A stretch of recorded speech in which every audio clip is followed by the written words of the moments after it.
Maintenant qu'on a vu comment faire apparaître puis disparaître du texte, on va voir comment faire un cross-fading, c'est-à-dire que lorsque je rentre dans l'image, mon image disparaît puis mon texte apparaît, puis lorsque je sors de l'image, ben, le texte disparaît puis l'image apparaît. Je vous explique un petit peu c'est quoi le modus operandi. Au fond, c'est exactement la même chose, mais c'est le contraire. Ici, j'ai mon image qui apparaît lorsque je survole, puis elle disparaît lorsque je sors du survol.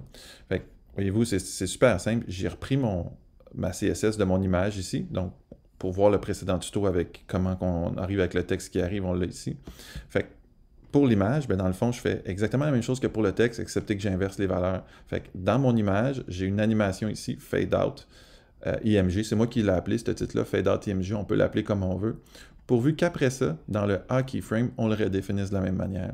Fait que dans le fond, j'ai un ease out parce que mon image, lorsque je sors du survol, elle va réapparaître à son opacité 1.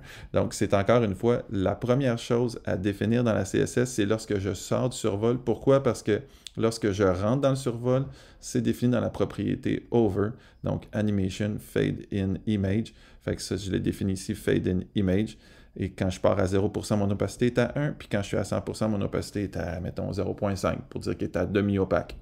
Puis on a notre animation fill mode forward, ce qui fait en sorte que mon image, elle arrête de faire cette animation-là, sinon elle va le faire comme constamment en loop.